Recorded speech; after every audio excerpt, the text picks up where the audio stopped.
Hello, ladies and gentlemen. So I'm just going to say right now, if you're a person that, doesn't have time to really listen, or you don't really want to sit that long, you might not want to do this video. Or if you don't mind and you have some time, to kind of sit, I want to do this video. Now, I'm going to start off by saying the reason why I'm doing this particular video is because I'm starting to think that some people are looking at the things that I've been doing in my vlog videos or my videos. And I believe I touched on a nerve when I mentioned that Arabs had a part in slave trade. And so I had kind of looked and I said, what would make people upset about that? And then I didn't really think about it until I started really digging, and then I started realizing, one of the religions that they follow is Muslim. And there are a lot of Black people who are Muslims. And there are some people that are on these videos that are making videos that are Muslim. And they get offended when you start bringing in more things having to do with the slave trade and more key players that were involved. Because, see, it's easy to talk about slave trading when it's only white people involved in it. Now, I'm not saying that that gives white people who were involved in the slave, or whom were involved in the slave trade, a pass, because their involvement was just as brutal. And even till today, we are seeing a result of what has happened with all of that. That's not giving them a pass. I'm not saying that what they did was, lightweight compared to what other people have done and their part in it. But if you're going to mention slave trade, you have to mention all the key players involved. And so that's straight across the board. And so I know you're looking at this word that I have here. I was looking at it because I actually said, wow, this is something new, which it really isn't something new. But I thought it was interesting because it has a lot to do with why I feel personally, and I will say that, is why Black women are sexually exploited. I think it goes further back than just music videos of video vixens in hip hop music, than even the 70s when women were, looked at on, screen, and you had the Mac daddies, the players, and then pimps, and then you had women that were viewed as prostitutes and other. And so it's even goes further back, and I know prostitution probably goes even further back than that, which it does. And I'm not saying that other groups or other nationality and class of people and other ethnicities didn't involve themselves in prostitution, which they did heavily. But when it happens to be people of Black culture or African culture or another group of people involved in the same thing, they often view them in a manner where they're vilified. And so I'm just saying this word here, Fenkundity. Okay, so it's a funny word. I'm gonna actually see if I can hear it, because I was like, fecundity. Okay, good. Fecundity. Okay, so I don't know if you heard that. I tried to play the word because, when you see a word that, the pronunciation is kind of, I have to hear it. And so anyway, let me get into this video. So there's going to be several things that I mention here, but I think I might have pissed some people off, because it's easy. See, what it is there's anger. There's a lot of anger and there's a lot of frustration out there, which is, I understand. But if you're going to talk about slavery, you have to talk about all of the key players, even if it hurts to mention, you know, people who are a part of the religion that you practice. And so, unfortunately, yes, I had to be honest. So let me get into this video. So anyway, there's a couple of things that I looked at. At first, I tried to go into one thing. So let me start right here. So all the articles, to me, I feel that they're not as lengthy, but all together, it might be pretty lengthy. So anyway, fecundity is the ability to produce an abundance of offspring or new growth. Fertility, multiply mated females show increased fecundity. Okay. So this is out of the slate. The antebellum enslavers struggled to control their single economic wellspring, female sexuality. Okay. So this is, I feel, you know, at first I had titled my title Good Breeders, but maybe somebody saw it like, no, don't do that.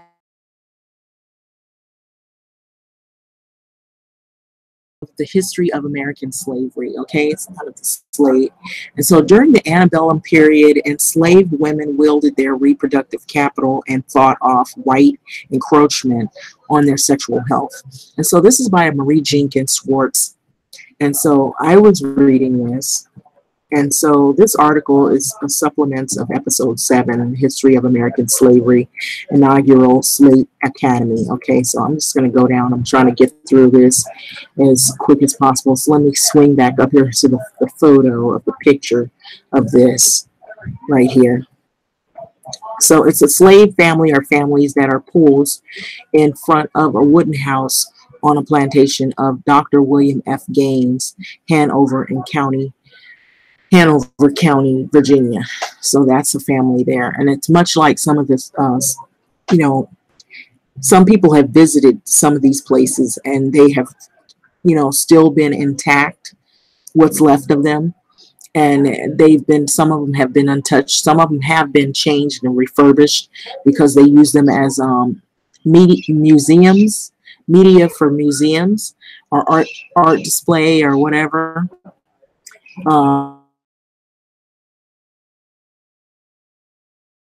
So by the 1820s,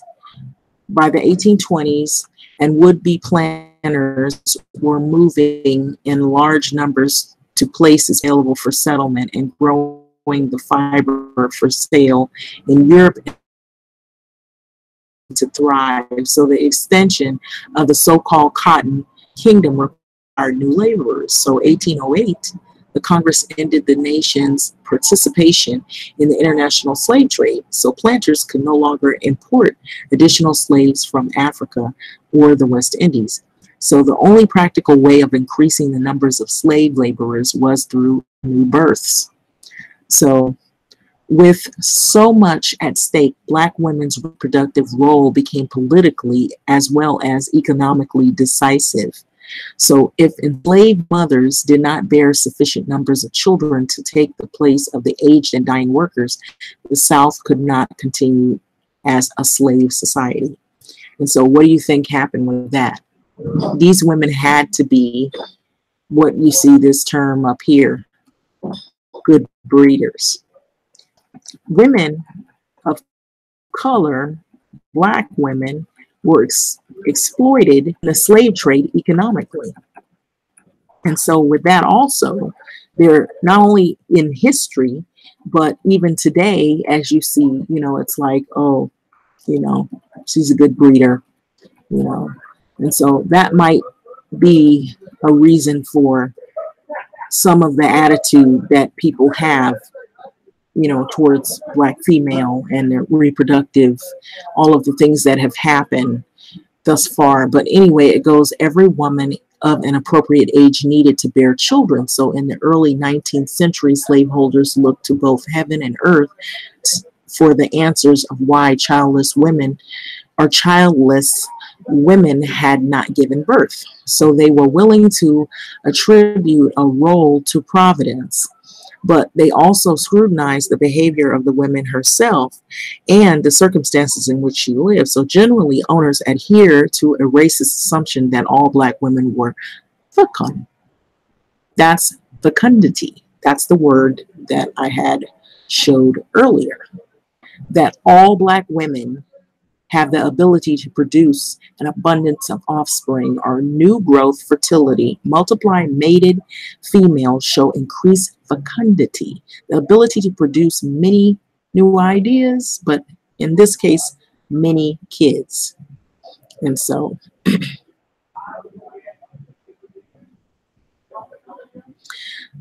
it goes on to say, more so than whites. Okay.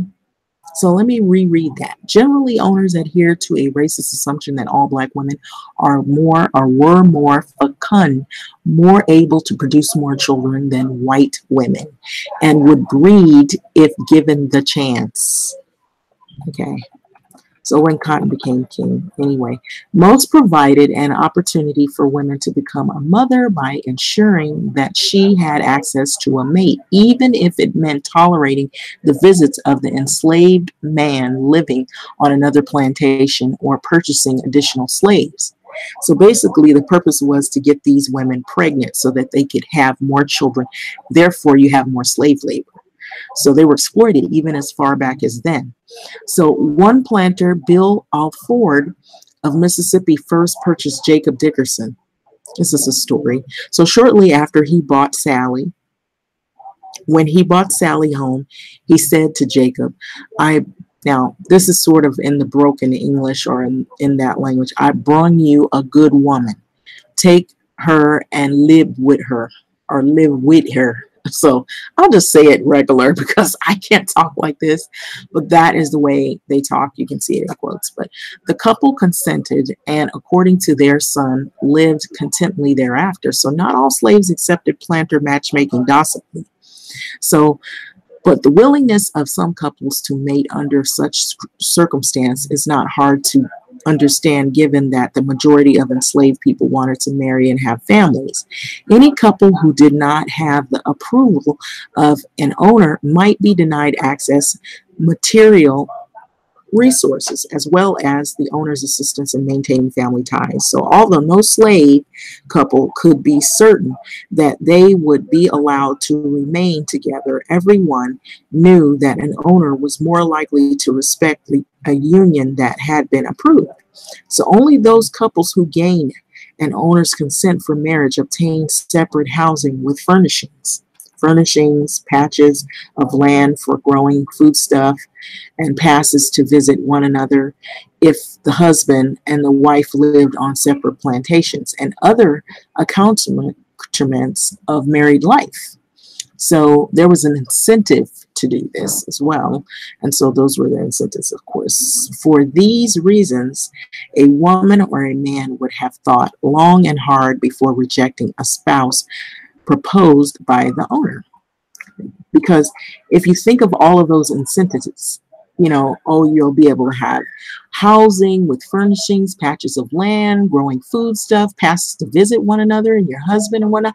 Who would turn that down when you're in a situation like that? That's where that comes from, is what they were stating. So not all owners purchase spouses specifically for particular slaves.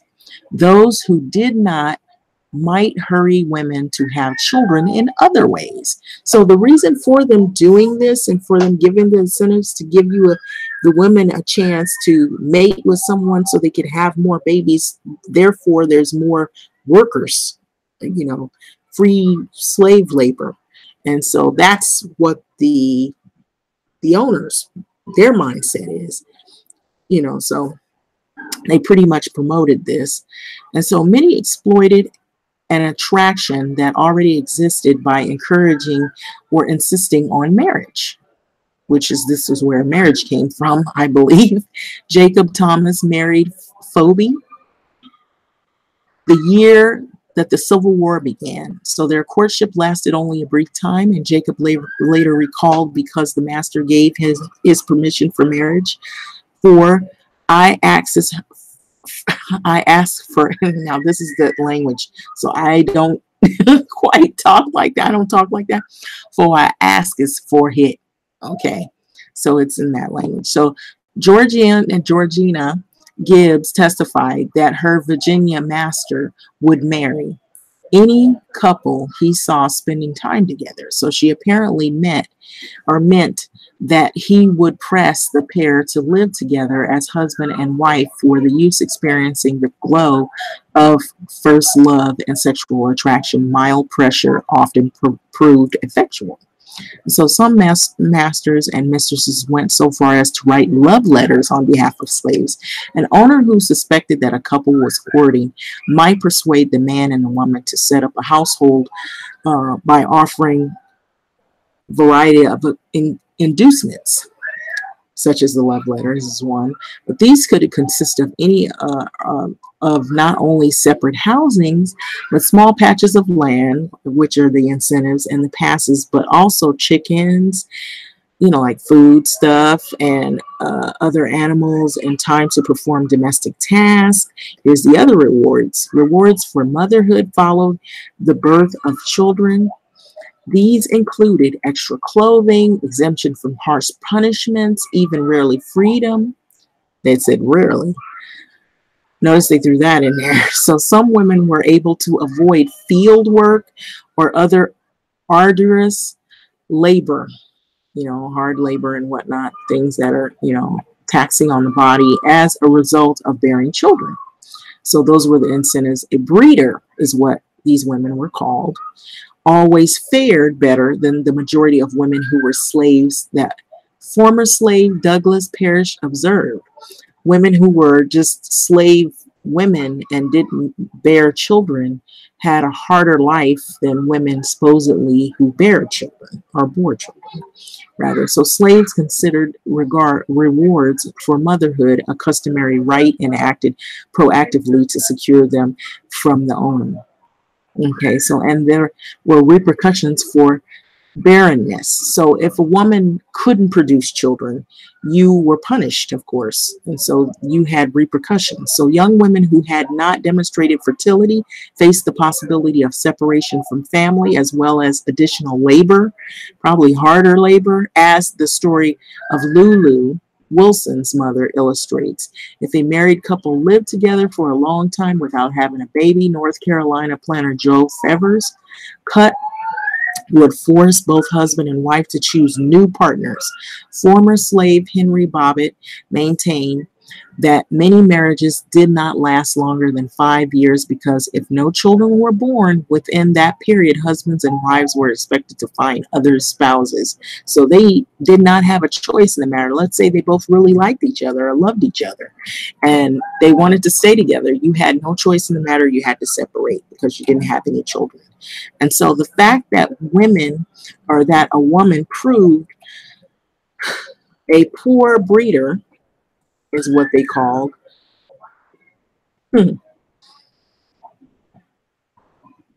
Did not necessarily mean she was infertile. Okay, so slaveholders were often poor judges of whether a woman could bear children also. So they weren't really good at judging whether a woman was going to have children or not. Maybe it just wasn't her time to have kids then. And it could be a number of factors. But when an enslaved woman called Minerva was badly burned and scarred, her owners were disappointed because before the accident, they had thought that she would be a quote-unquote good breeder.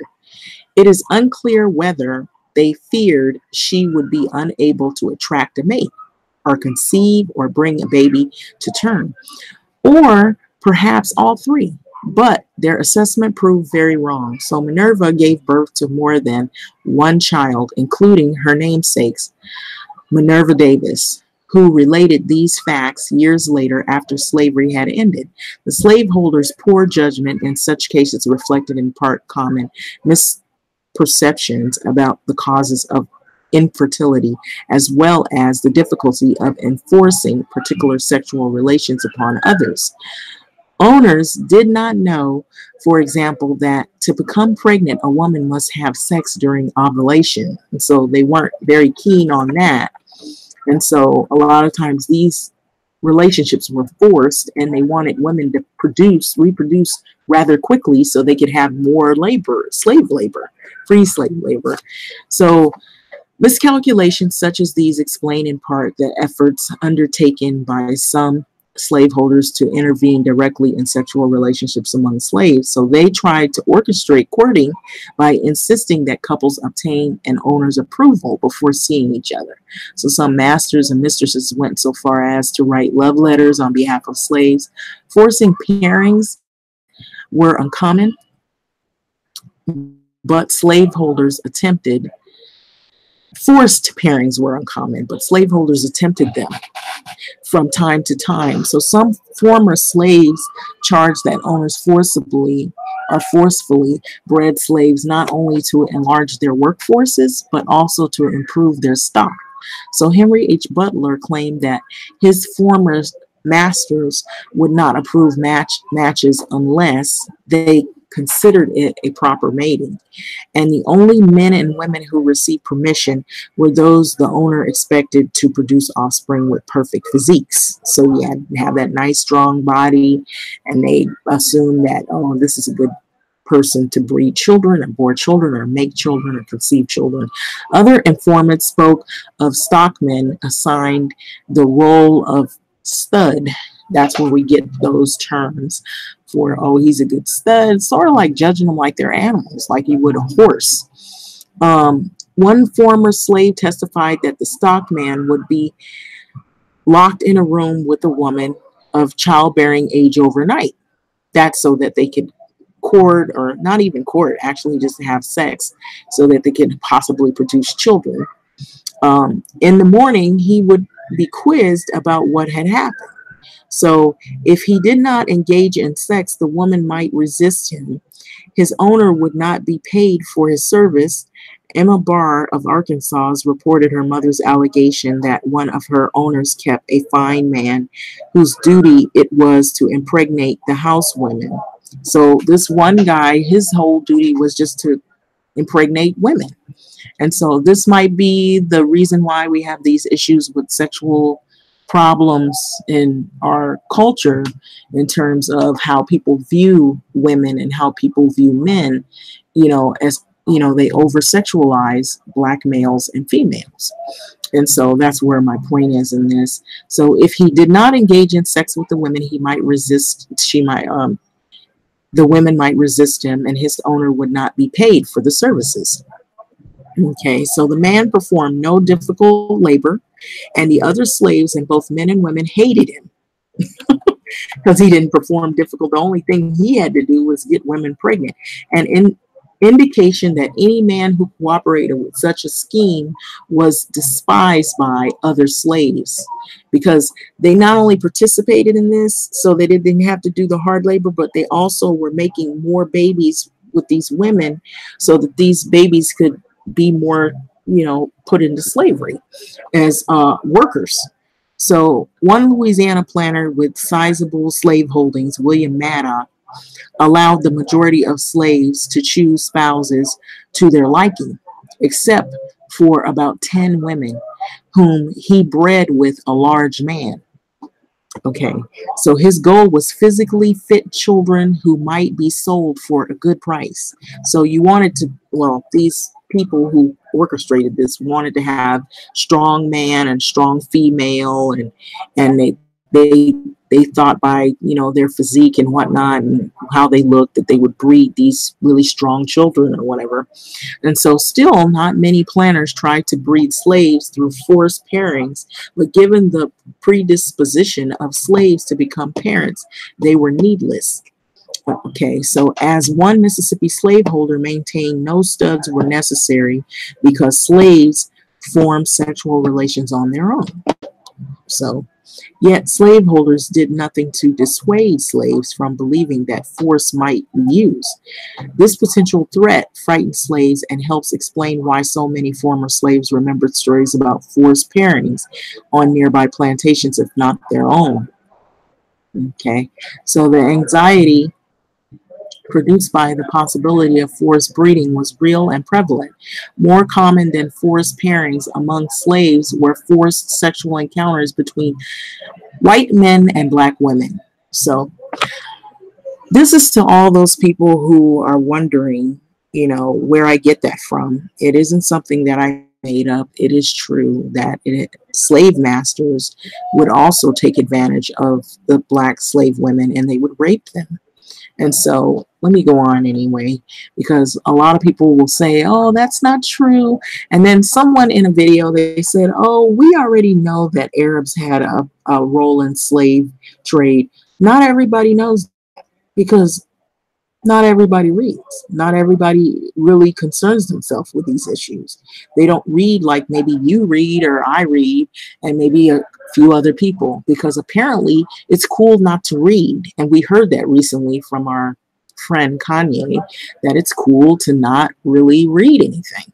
So some people don't read about this. So this might be new to some people, especially a younger generation of people who may not be aware of any of this. They may just think typically most of the slave masters were all just white slave masters. They might think that none of this ever existed, but it did. We know that. Yeah, some of us know that. I can't say we, I can say some of us know that. Not everybody knows, because not everybody really concerns themselves or reads this. So that's my feelings on that. But anyway, it goes on, or unless they took a class about history having to do with this, not many people do. Some do and some don't, and some people fall asleep in this. They may not even miss these points. But yet it goes on to say that still not many planters tried to breed slaves through forced pairings, given the predisposition of slaves to become parents. They were needless. So as one Mississippi slaveholder maintained that no studs were necessary because slaves formed sexual relations on their own. So yet slaveholders did nothing to dissuade slaves from believing that force might be used. So this potential threat frightened slaves and helps explain why so many former slaves remembered stories such as forced pairings on nearby plantations, if not their own. The anxiety produced by the possibility of forced breedings was real and prevalent. So more common than forced pairings among slaves were forced sexual encounters between white men and black women. Potential sexual partners of enslaved women included the master, his sons, neighbor planters, and visitors of the slaveholding family, traveling salesmen, and hired workers. All were raping and having sex with black enslaved women.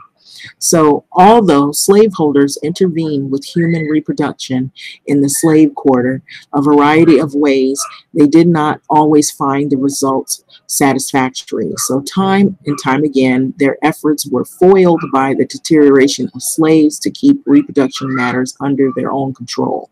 Nancy and Tip managed to thwart their Louisiana master's plan to pair them when the master first decided that the two should mate. Tip was willing to go along. Nancy resisted. However, they received a whipping as a result.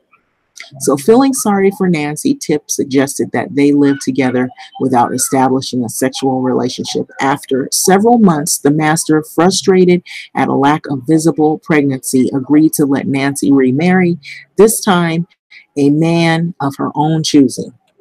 Okay, in hope, really, his thing was not for her to be happy, but for him to have more slave labor and to keep his plantation or whatever his business afloat economically. So to help achieve the goal of increasing the size of the slave population, some slaveholders turned to medical men. So for their part, physicians argued that it behooved planters, some of whom attempted to treat slave health problems by consulting medical manuals published for home use, to seek advice from physicians skilled in midwifery or wifery.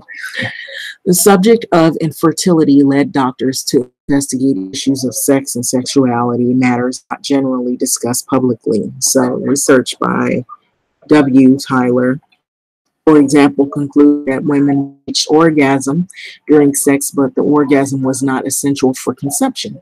So one doctor expressed a belief that opposite, that the prevailing wisdom, the infertility occurred more commonly among black than white women.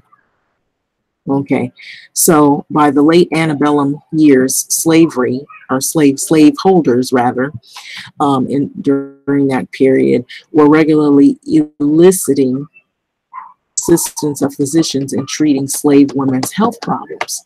So the involvement of the doctors with enslaved women reproductive health represented an expansion of the slaveholders' domain, an intrusion into an area of life that had once been under the purview of the slave. So for the standpoint of the enslaved women, the slave owner foray into the scientific management of their bodies represented something beyond benevolence. It was an effort to decrease the importance of women's community and to substitute the ways of white men for those of black women. So women struggled to assert their own customs, acquiescing in slaveholders' demands that they bear as many children as possible. Enslaved women attempted to regulate childbearing to accord with their own notions of their proper timing and frequency of motherhood. In resisting the dominion of white men in this regard, black women cast themselves as central actors in the unfolding drama that constituted slave life and culture in the antebellum South. And so that's basically the of the article. And so this was out of the slate. And so those were, I felt that might have seemed pretty lengthy, but I'm not done yet. So anyway, to move on, this is where I get into this part right here. And so I told people that there were Africans who also played a part in the slave trade. So this part is the section where it's Africans and also Arabs that played a part in slave trade. So this article is not that long. It actually shows a little picture here, and I'll blow up the picture. It's probably going to still seem small even if I blow it up because it wasn't that big. A detail from the bottom left aside the painting. It's called Southwell Frigate. It's a trading on Ye coast of Africa by Nicholas Pocock. This detailed the Bristol slave ship of the ships anchored in the background and the ship's captain standing shaking the hands of an African trader who has sold him the enslaved Africans being loaded into the rowing boat. Okay, so here's this thing here. Now, this is not to say that, oh, all African people are who sold other Africans they're bad people. It may not have, definitely may not have been the best decision, but there's a story behind all of this. So slavery was a huge business. There are a lot of key players in this, even more than just some Africans who were from different tribes or different neighboring tribes, but also Arabs. There were also other key players that were involved in the slave trade. So I'm not saying it to say that, oh, these particular people are bad, because see, people are looking for somebody to blame. So this was a system that was going on back then. And so if you want to blame someone, you can say, well, for all of the things that people are going through now today, like, you know, when people are using blatant racism to shut people out of housing, things that you systematically see set up in place to cut people off so that their livelihood is thwarted, where your family cannot build wealth because this particular group does not want to see your family thrive. Yes, you can be upset about that. And yes, it has mostly been people of the WASP perspective that have orchestrated that. And so that is a valid reason to be disappointed and upset and disgruntled by all of that. And also people who, even if they're not white and they think this is okay, and that, you know, like we heard from Bill O'Reilly, oh, the slaves were well fed, which Was he back there? Did he get fed that food? Was it the best food? It's almost like saying, well, the people on EBT, the food boxes, they're well fed, and we know that's a crock of duty. But anyway, this right here says the port cities Bristol. So it's African slave traders. So there's a story behind this. Okay, so in Africa, there are different tribes. See, people get this misconception that in Africa, there's just a big bunch of black people and they all know each other. They all are the same. And there's no different languages. There's no different cultures, that everything's one. It's simultaneously all the same. Everything is the same. It isn't. It's just like if you go to Latin America, you're going to find people who speak different types of dialects of Spanish. You have Guatemalans, you have Salvadorians, you have Mexicans, you have Hondurans, you have all these different, yes, it's in Latin America, you have Dominican Republic, you have all these different people, but they have different types of culture within that Latin America. It's the same thing in Africa, which is a continent where there's different cultures, different ways they prepare food, different music styles, different styles of dress, different tribes, different languages. So with that, the same thing like in Latin America, where some people, they say, this is not the way you say this type of Spanish. This is the way you say it in this type of Spanish, because there's different dialects of Spanish, believe it or not. It's not just one Spanish that everybody speaks and they all speak the same Spanish. No, it isn't. There's different dialects of Spanish, and there's also different dialects even within the African spectrum. Culture. So the enslaved Africans brought by the Europeans were sold by African slave traders. In West Africa, there are many different cultures and societies. Social organizations is very varied. So some of these cultures have complex social systems and others that are more loosely organized. So the West Africans who most prospered in the transatlantic slaves were those from those most warlike and tightly organized societies with strong rulers who preyed on their neighbors. So what happens when you have different tribes? Some tribes like one tribe or don't like the other tribes, and everybody doesn't always get along. It's the same thing today. Not all black people agree on the same issues. We all don't always get along, and we all don't see eye to eye. Same thing. All white people don't agree on the same issues. All Hispanic people don't agree on the same issues. They don't see eye to eye. One person may see something different. Another person, even in American culture, all Americans don't always agree and see eye to eye. Same deal. Okay, so the West Africans who most prospered in the transatlantic slave trade were those from the most warlike and tightly organized societies with strong rulers who preyed on their neighbors, right? Societies that would be more likely to wage war on their neighboring communities, enslave prisoners of war, and to trade them to the Europeans. So what do you do with tribes or people that are, you conquered them in your war, and so you don't really care about that tribe. They're your neighbors. They may be, people get this thing, well, you all seem like you look alike. We come from different cities, different languages, might be different cultures.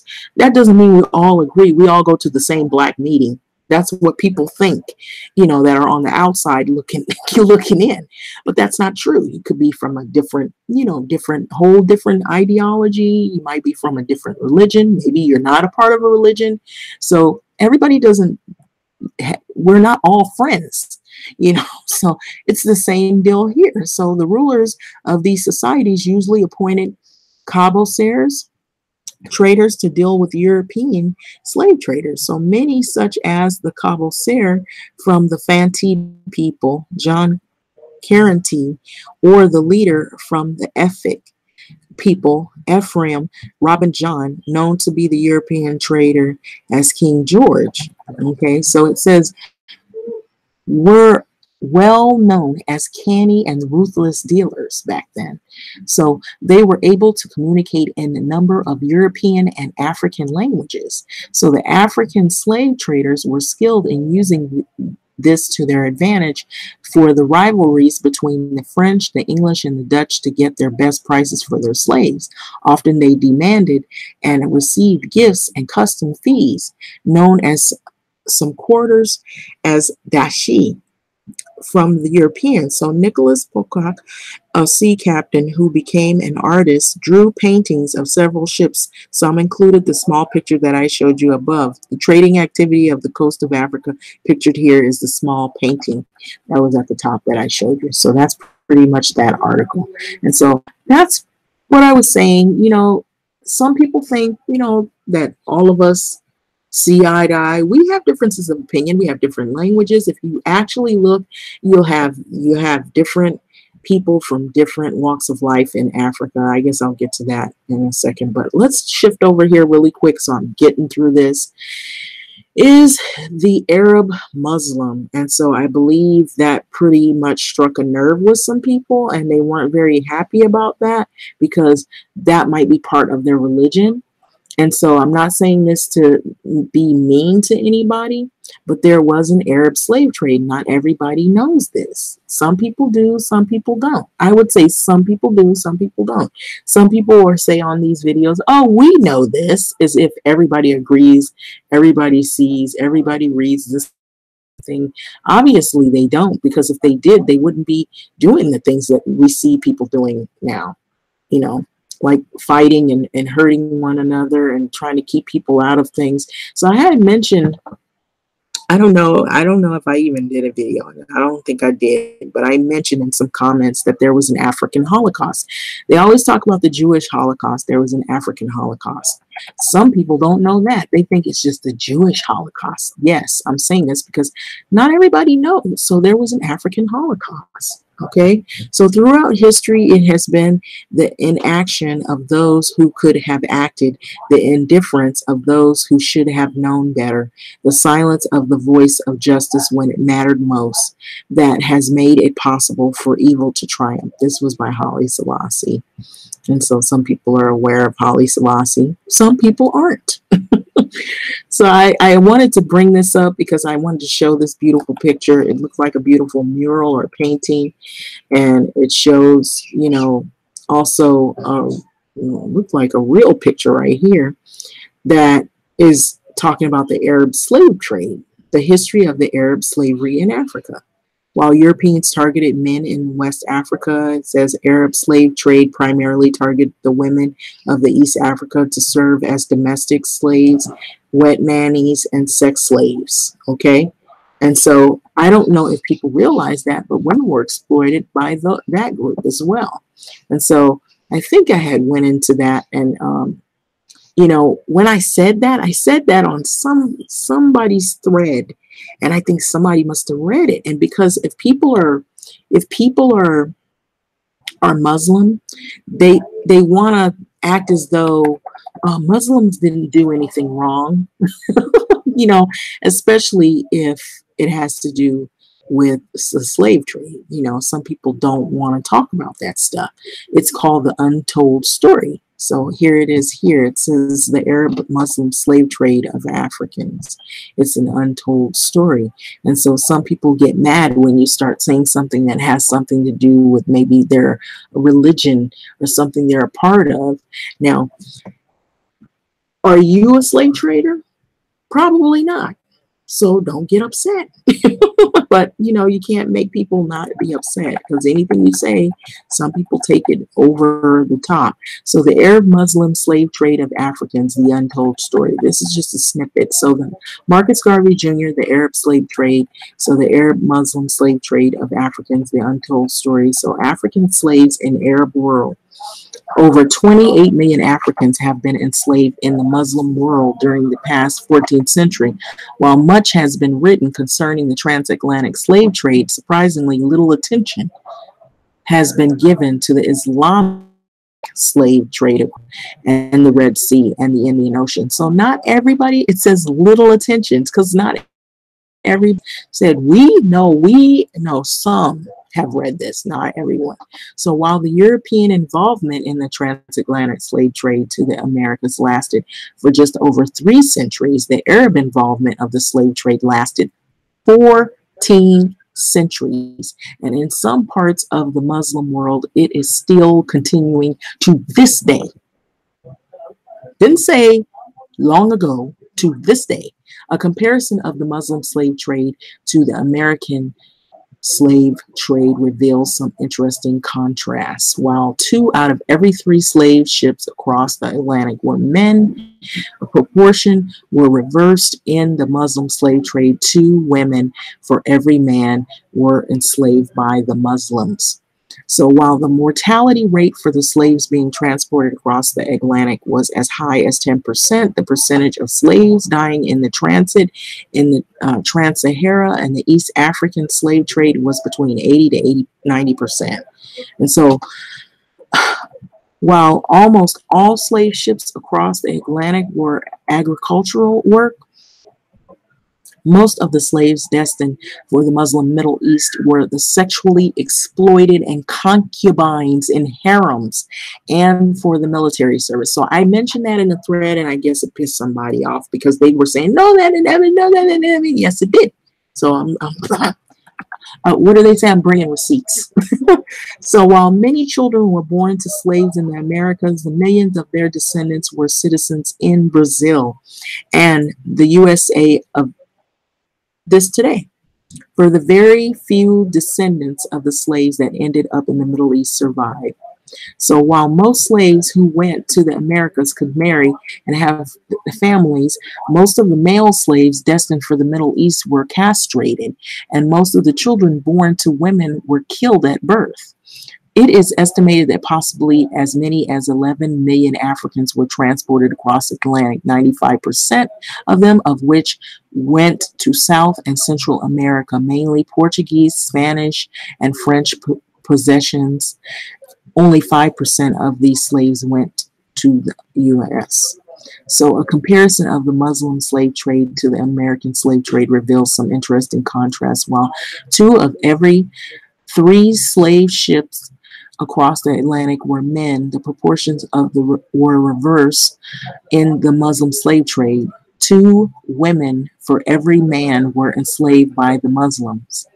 So while the mortality rate for slaves being transported across the Atlantic was high as, okay, so this must be presenting itself again, as 10%, the percentage of slaves dying in the transit in the Trans-Sahara and East African slave trade was between 80 to 90%. So while most all slaves shipped across the Atlantic were for agricultural work, most of the slaves destined for Muslim Middle East were for sexual exploitation, concubines, and harems, and for the military service.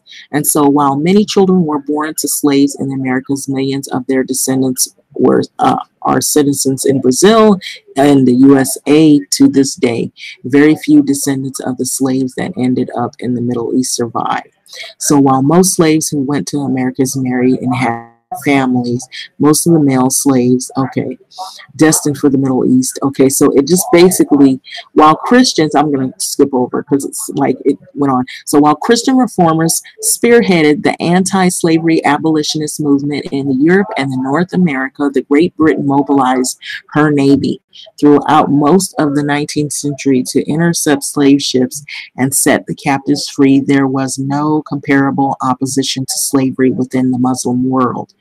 Even after Britain outlawed the slave trade in 1807, European abolished the slave trade in 1815. Muslim slave traders enslaved a further 2 million Africans. So this despite vigorous British naval activity and military intervention to limit the Muslim slave trade. Okay, so by some calculations, the number of victims of 14th century of Muslim slave trade could exceed 180 million. Nearly 100 years after President Abraham Lincoln issued the Emancipation Proclamation in America, 130 years after, all slaves within the British Empire were set free by parliamentary decree. Saudi Arabia, Yemen in 1962, and Mauritian in 1980 begrudgingly removed legalized slavery. Begrudgingly, you hear that, from their statute books. And this only after international pressure was brought to bear. So they still wanted slavery to stay intact. So today's numerous international organizers document that slavery still continues in some Muslim countries.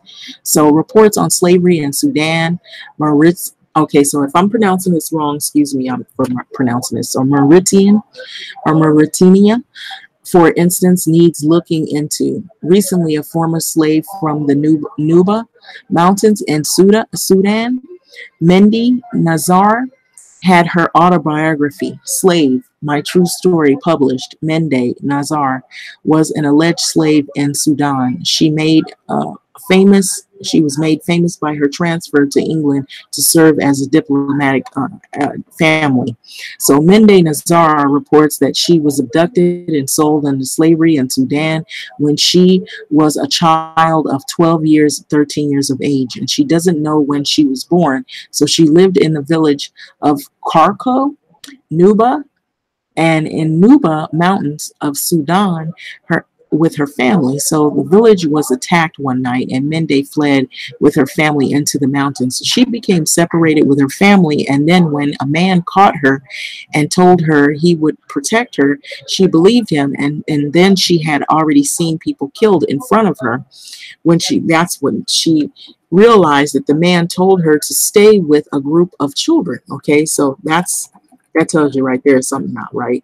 But anyway, later the raiders came and took all the children to the town of Dilling, where the children were taken by families to serve as servants.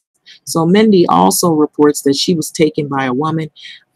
Now, I'm going to pronounce this. So Kahartorum, whom she served for 6 or 7 years. Okay, so she had to do all the hard work and labor around the household and sleep on the floor in the garden shed. So she was never paid for anything of her labor and was frequently beaten. So she wanted to leave but had no money and nowhere to go, and she was afraid to go to the police. So the woman of the house said that she owned Mendi and called Mendi Abada, or a slave. So eventually Mendi was sent to London to work as a domestic or house domestic. After several months, Mendi escaped and was claimed asylum. So at first, the Home Office rejected her claim in October of 2002. See how it's still going on? So in November, the Home Office overturned its decision and granted Mendi asylum. Okay, so that's where they mean this is still going on even as today. And so I think it pissed some people off when I mentioned Muslim. Because there's a lot of black Muslims as well. And so some people get pissed off when you say anything having to do with Muslims. So that was not my intention to, just blatantly piss people off. But, you can never say anything that won't make people upset, especially if it's controversial or it has something to do with history or somebody else's tragedy involved in it, with them being the perpetrator. But anyway, that's that right there. And so I took a gander at this. This is blue, if I'm not mistaken. So master-slave relations. So this kind of jumps back because for some reason, when I was on this thread that I was talking about, I've been on many threads or, like commenting, and I don't know what it is, but there are people that think that black people are only just black. And they get mad when you talk about black people are not just black. Think about it. Slavery, and I just read about some of the historical content and some of the things that would happen for women to breed children. We are, as in people who are part of DOS, which is descendants of slave, are part of the atrocities that these women dealt with, being raped. Yes. Great grandmothers. There were also Indians involved in the slave trade. That's probably going to piss somebody off too, but it was true. It is true.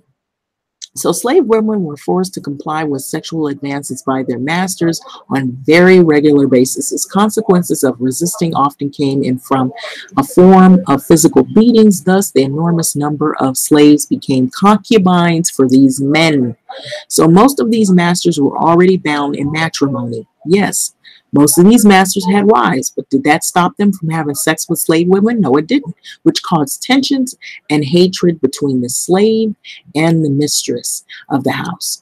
Many mulatto or racially mixed children also resulted from these relations because the status of the child followed that of his or her mother. The child of a white man would be freed based on patrial genealogy. These children also became a sore reminder of the mistress of her husband's infidelity. The following passages sketch the nature of the master-slave relations of their consequences. And so this basically is a sketch of something that had happened, probably based on a historical content, the slave's view of a slavery, page 132. So anyway, Maria was a 13-year-old house servant. One day, receiving no response to her call, the mistress began searching the house for her. Finally, she opened the parlor door, and there it was, the child with her master. The master ran out of the room and mounted the horse and rode off to escape. Though well, he knew that his wife's full fury would fall upon the young head of his victim.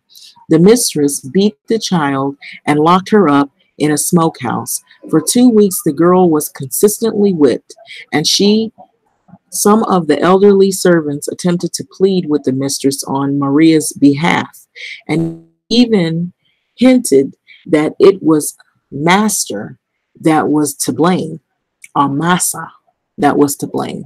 The mistress replied, or her reply was typical. She'll know better in the future. After I'm done with her, she'll never do the like again through ignorance. And so basically she beat the slave woman and blamed her for somehow the master's infidelity. So here the mistress was able to take out her aggression on the girl rather than the guilty party, which is the master. I suppose we could empathize with the frustration and betrayal of these wives felt, but the outlet of their aggression often became the slave girl. That's who they took their anger out on. So women in the South were quite powerless. Because of the option of divorce was not readily available, the mistresses oftentimes punished the slave girls or slave women for their husbands' wrongdoings. So slave husband also had little control over master female slave sexual relations. So although a conjugal bond existed, the slave wife could still be used to fulfill the master's desires. Okay, so she would be used to fill, all of the desires or the things that maybe the wife wouldn't do, or, he would do with the slave women. And so I feel like all of this is like a legacy that has been of trauma that has been passed down throughout history. And that is the reason why Black males and females are sexualized or exploited in ways, even in, they were in movies and TV and videos and whatnot, and called names, and the women are looked at or looked down on and disregarded. And that's why you find men that will disrespect Black females, because it comes from a long history of this. And so it says, I was born June 15, 1789, Charles County, Maryland, on a farm belonging to Mr. Francis Newman, about a mile from Port Tobacco. My mother was a slave of Dr. Josiah McPherson, but hired to the Mr. Newman, to whom my father belonged. The only incident I can remember which occurred while my mother continued on Mr. Newman's farm was the appearance one day of my father with his head bloody and his back lacerated. So he was beside himself with mingled rage and suffering. The explanation I picked up from the conversation of others only partially explained the matter to my mind, but as I grew older, I understood it all. It seemed that the overseer had sent my mother away from the other field hands to retire to a retired place, and after trying to persuasion in vain, had resorted to force to accomplish a brutal purpose. Her screams aroused my father at his distant work. Running up, he found his wife struggling with the man. So furious at the sight, he sprung upon him like a tiger. So in a moment, the overseer was down and mastered by rage. My father would have killed him, but for the entreaties of my mother. Okay, so sounds like this mother was raped, and her husband, they were slaves, and her slave husband, he reacted. He saw this man rape his wife, and so he reacted, and he was attacked. The woman was sent away. And so it goes on to say, and the overseer's own promise that nothing should ever be said of the matter again. So the promise was kept, and like most promises of the cowardly and debased, as long as the danger lasted. And so basically he split up a home because this man, he was unfaithful to his wife, and he slept with someone else's wife, which happened to be a slave woman. And this slave man, who he was married to this woman, he retaliated. And so as punishment, he sent the woman away to punish the man, and he beat the man for retaliating, which he had a right to retaliate because he was sleeping with his wife. And so these are the types of things that would go on. So I'm not going to go any further, but I just wanted to use that as a point as well, because I just don't get it why some people don't understand that just because you see somebody that is a particular phenotype or color, that doesn't tell you all the people they're related to. And so there was a topic that came up about DNA. People were confused about that, and they were saying there's no way that Black people can be mixed with this and mixed with that. Wait a minute. This is the same group of people that we're looking at. We've talked all about slavery and what happens in these slave quarters and how women were raped. So we're the product of that. And so, yes, it's a possibility that we're not all 100%, not everybody's 100% of what they think they are. And this is not the fault of us. And so there's a lot of ongoing debate online about who gets the option to speak on DOS, or descendants of slavery, who gets the option to, diaspora, that word, diaspora. Why would you not understand that just because a person doesn't come from the Americas doesn't mean that, they can't speak on the issues of slavery? Because they do have, if they have like one Black parent, they might know something, or they might have some questions. They might have some input. Maybe they don't know, and they're trying to find out some information because they are part of this whole spectrum in more ways than you know. And just because you just claim, you think, okay, both my parents seem Black, you don't know what their lineage is necessarily. Some people think they do. And so there's so much confusion. There's also these DNA testing agencies. They test people and see, there's a lot of that in the Black community where people will take these DNA tests and they think right away, I'm part of the Mende tribe. I'm part of they think that's where they are from. A lot of those DNA tests are not completely accurate. And so they can't pinpoint where every person that you are of relation to, where all of these people, you're only 1 point this and 1 point that, 1% of this and 2% of that. You're more of this and more of that. They can't tell you everything. And so anyway, I'm just, it's kind of sad. And so I had to, because there's a diaspora in every group. So you see it in Judaism, Jewish, Spanish. So anyway, it's just crazy because people, they think, you see the ignorance in it, where people think they're just one race of something. You know, they think that, oh, I'm only, you know, you don't know any African languages.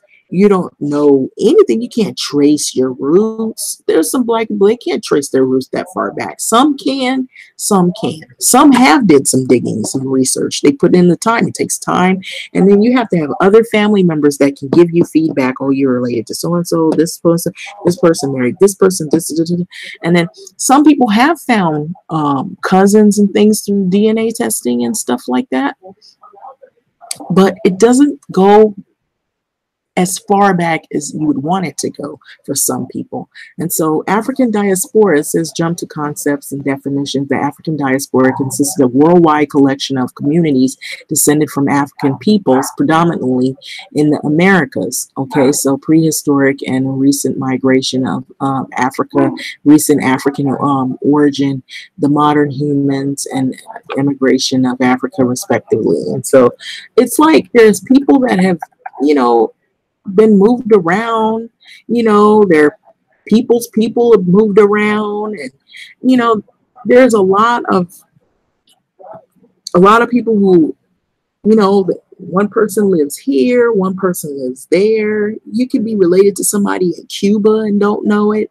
You know, maybe you do know it. You could be related to somebody from Portugal, related to somebody in Germany, you know. So it's a lot of stuff. And people just, oh, I'm just one race of this. And I'm phenotypically, you all the shared similarities and characteristics that we have, we just pretty much immediate family members, we say, I'm black, you know. But black could be a facet of different things together, all mixed together. It could be many different cultures that are within that, you know, and they're all people of color, you know. Also, we have to admit, and I think the reason why people don't want to talk about this is because the whole idea of knowing that rape was involved in this. These weren't not marital unions.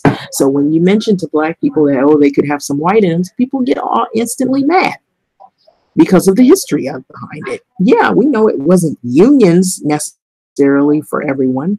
And the same thing with the Indian slave trade, which people so deny. Oh, there's no way that the African people, the Indians didn't mix. Yes, they did. Yes, they did. So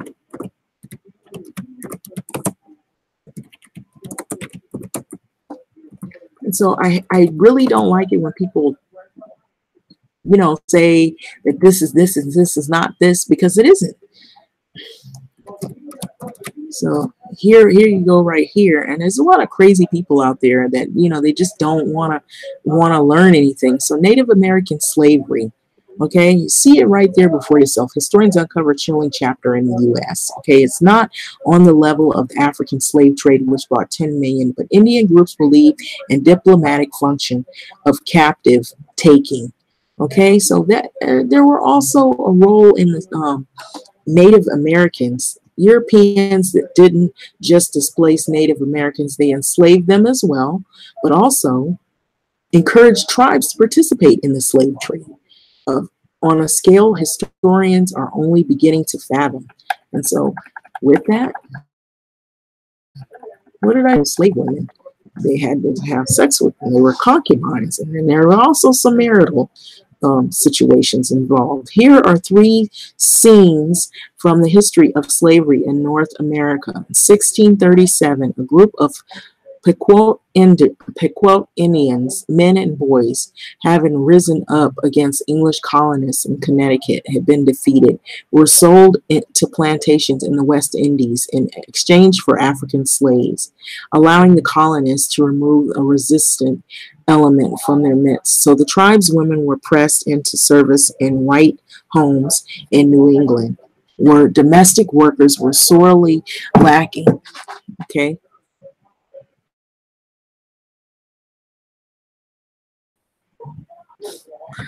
Okay, so if this is kind of flashed out on you, it's because for whatever reason, I don't know. But I just basically wanted to go over that. So I don't know if this, I'm going to try to pull it up again.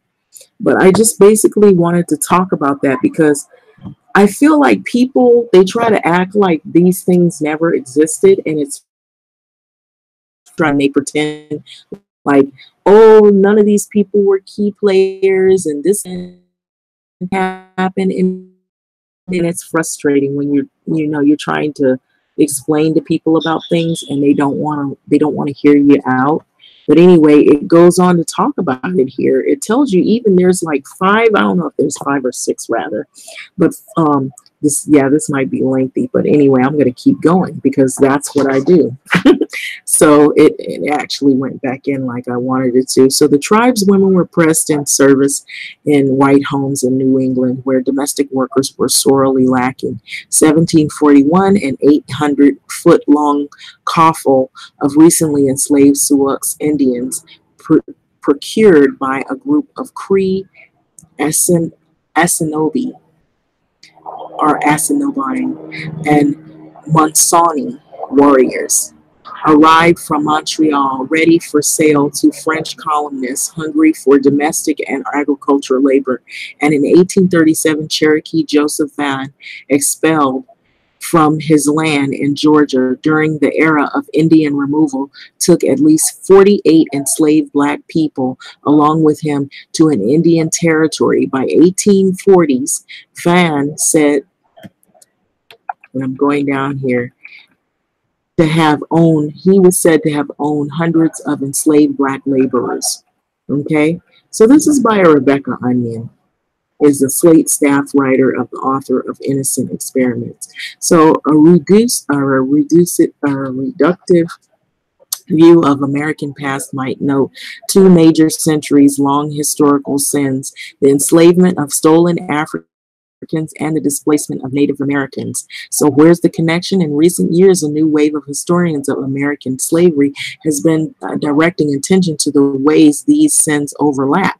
So the stories they have uncovered throw African slavery still the narrative that the dominance of our national memory. So into a different light, revealing that the seeds of that system were sown earlier attempts to exploit Native labor as well. So the record of Native enslavement also shows how the white desire to put workers in bondage intensified the chaos of contact, disrupting intertribal politics and creating uncertainty and instability among people to adapt to a radically new balance of power. So before looking at the way Native American happened to on the local level, really the only way to approach a history of fragmented and various, it helps to appreciate and sweep the sweep of the phenomenon. So how common was it for Indians to be enslaved by Euro-Americans? Counting can be difficult. Okay, so because many instances Native enslavement of the colonial period were illegal or ad hoc and left no paper trail, but historians have tried to do that. A few of their estimates, thousands of Indians were enslaved in the colonial New England, according to the Margaret Ellen Newell. So Alan Galloway writes that between 1670 and 1715, more Indians were exported into slavery through Charlestown, now Charleston, South Carolina, than Africans were imported.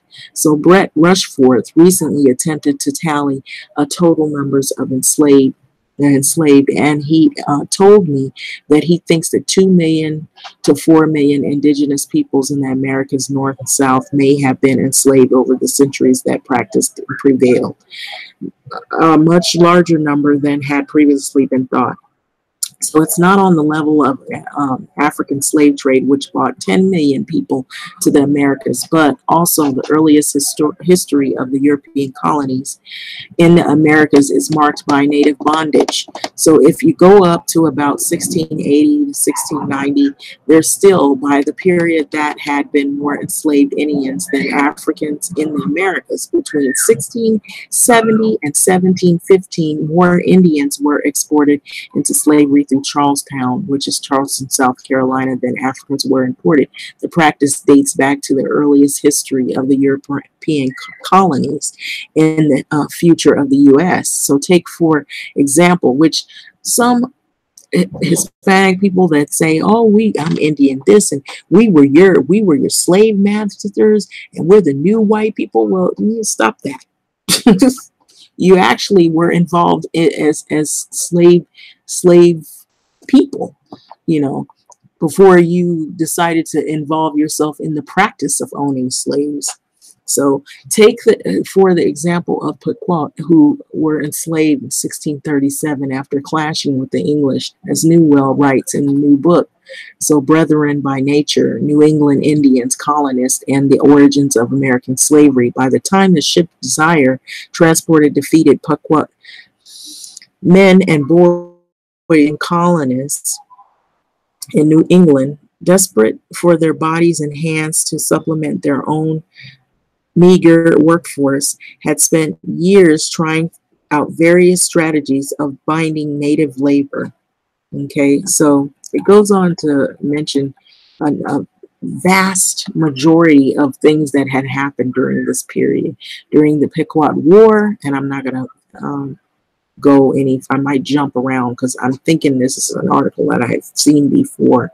It looks familiar. During the Pequot War, which was initially instigated by the struggles over trade and land among the Europeans, the Pequot and rival tribes, colonists explicitly named the procurement of captives as one of their goals.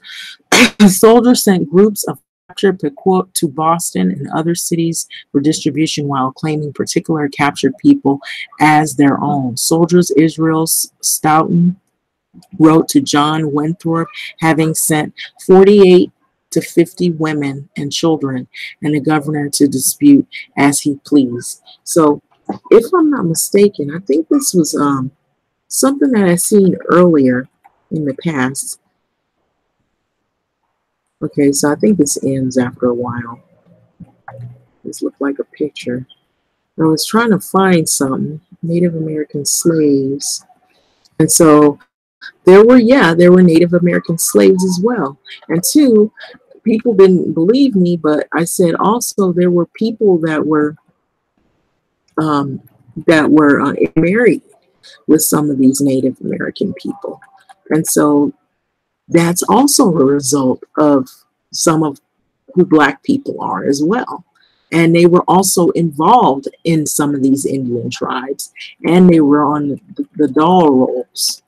And so I'm not going to even go there in that because that makes this video a whole nother hour. But anyway, so I'm just saying it's just so many things that people don't really read. And so to say that we already know that Arabs were in the slave trade, no, you know that. I know that. Maybe some people who read it or they took a class in it, but everybody doesn't know that.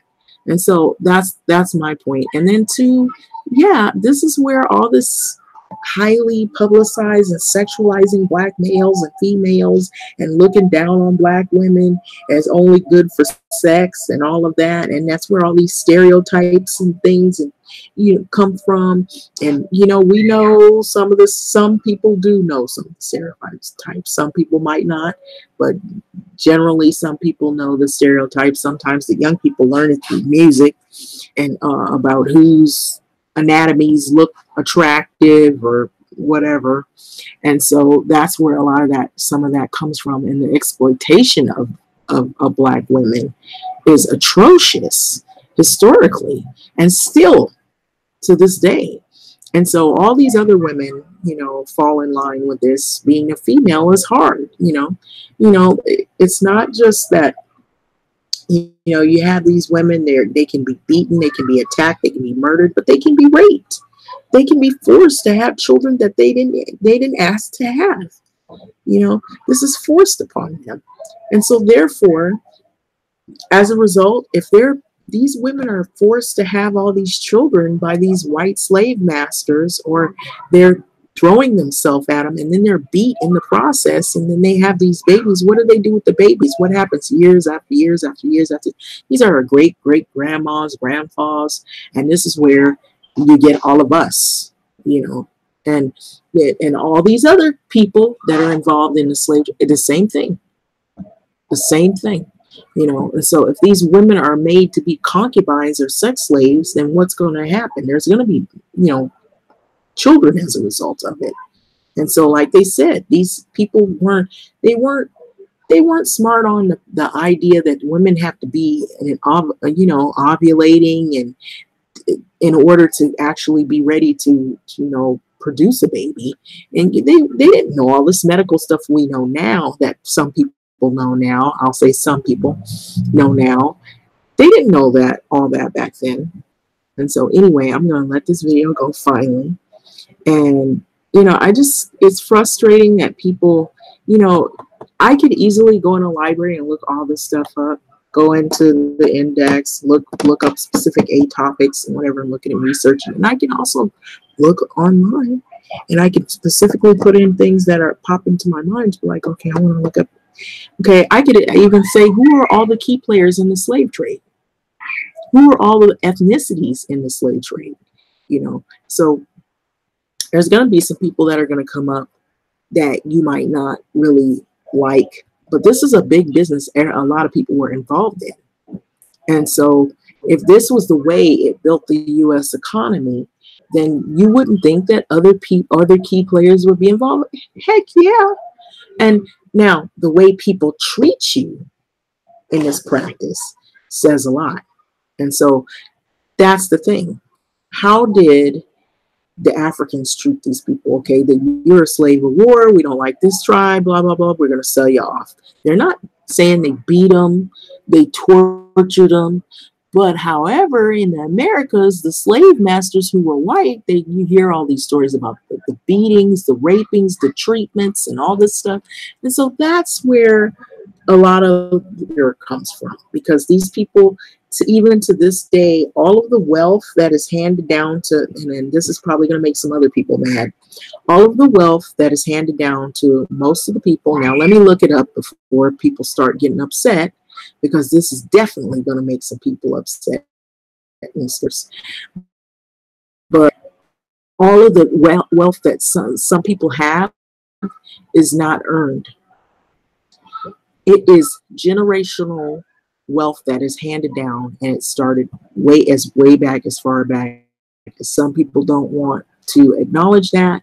They want to say that they worked hard and they worked on their job. My father did this and he did that. But like, if you were able to just go to the finest schools, you had the best of health care, and you were able to have secure income, and wealth just seemed to be handed down, you never had to struggle for anything, there's a possibility that there was somebody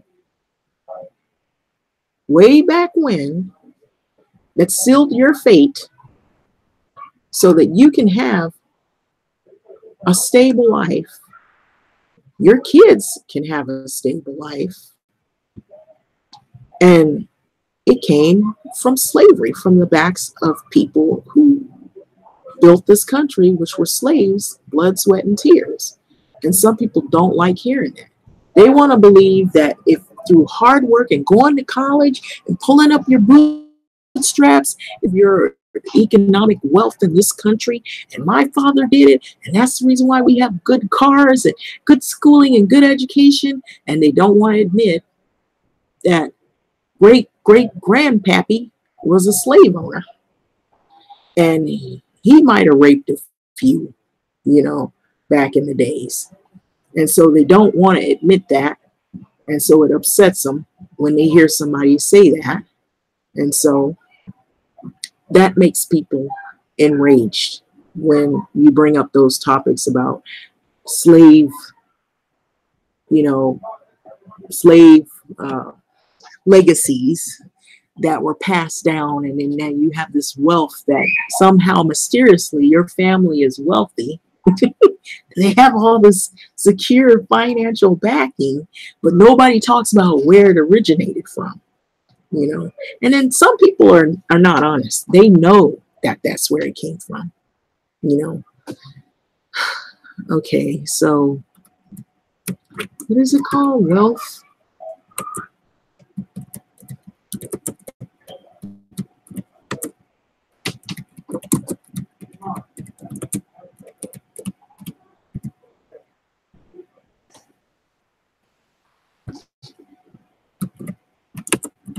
And then I will let this go.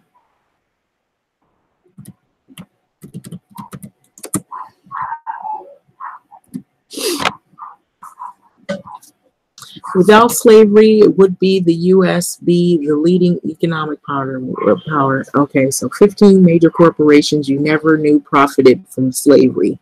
There's corporations today that profited from slavery, even to this day. Some people do know about that one. Some stuff had came up about some banks and institutions. So exploiting black labor after the abolition of slavery, that conversation, how slavery became an economic engine of the South, slavery by another name, history, background, and 50 major corporations. Without slavery, would the U.S. be the leading economic power?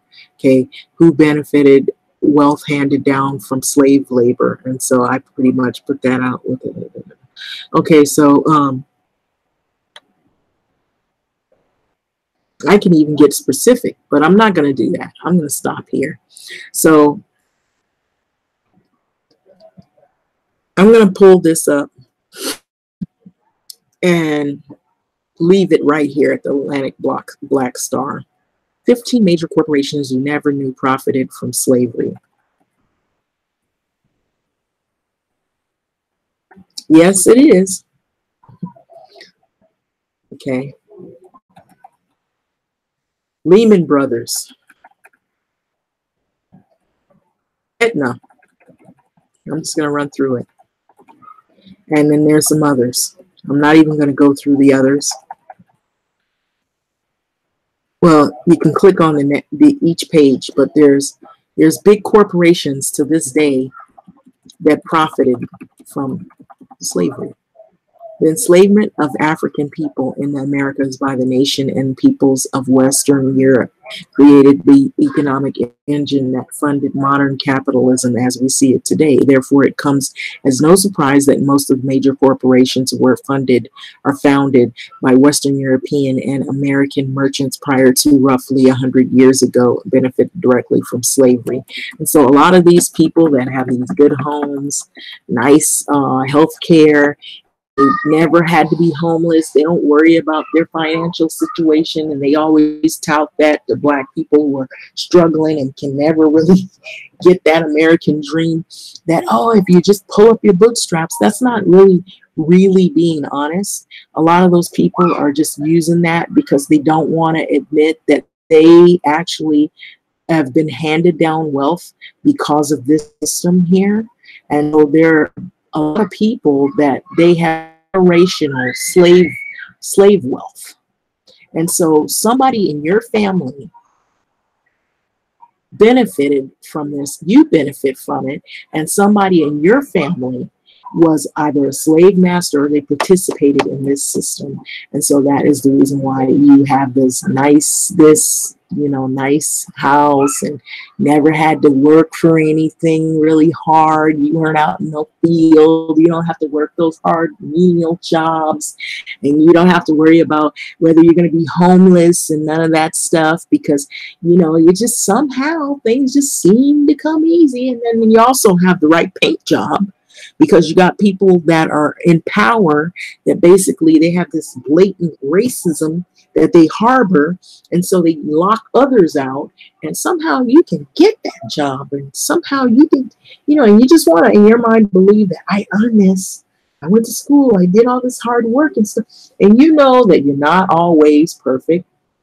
You know that there's somebody else that maybe they're not white and they have just as much education as you, are about the same, but somehow they don't have the same, they haven't acquired the same things that you have throughout their life. And it's been rather hard. Don't wonder why. Anyway, I'm going to leave that. Thanks for listening.